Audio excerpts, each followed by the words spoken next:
Unë jam 45 vjeç dhe Gjermania më thëret. Edhe njerë, mirë dita, dhe ju tashma e dini shumë mirë që nga goja e Dajos del vetëm mjalt. Sado që jemi me një temperaturë të brendshme, por jemi në gatishmëri të plot. Dhe ky informacion vete pikërisht për ju, nga Shqipëria, nga Kosova dhe nga Maqedonia e Veriut. Kujdes! Dëgjoni mirë me vëmendje për ju që jeni 45 vjeç. Gjermania, edhe për ju, ka hapur një dritë jeshile. Dëgjoj mirë me vëmendje, mos më bëj llamalam, mos më pyet kot, mos jetë klubi i fshatit dhe i qytetit, edhe skeça bën dhe thua hajt i bie një Dajos. Mos je në tualet, thua hajt i bie një Dajos.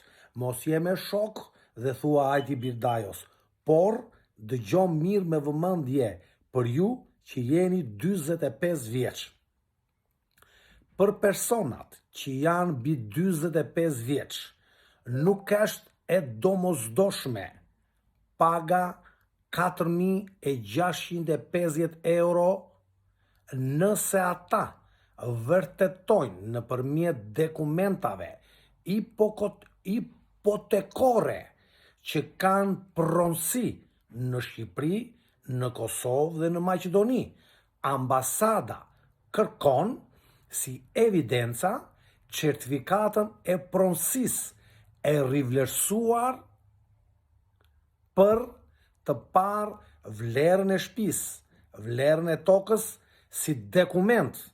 Dhe mos haro, ky dokument duhet jetë i përkthyer, i notarizuar dhe me vull apostile, dhe me bashkë me të aplikimin dorëzohet në ambasadë.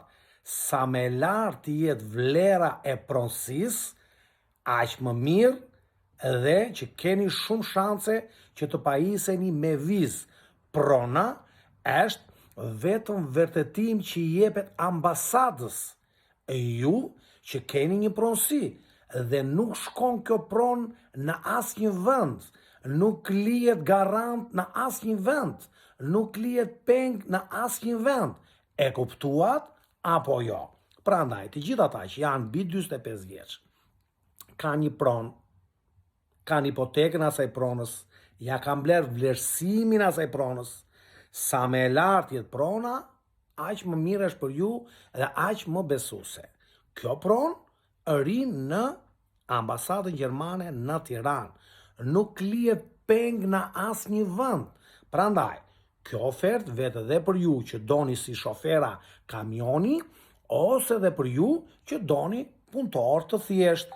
Nuk është nevoja që ta bësh rrogën 4.650 euro bruto, por rrogë normale.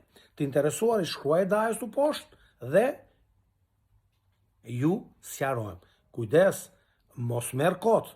Kujdes, do jetë mirë që të kesh bërë dhe vlerësimin e pronës.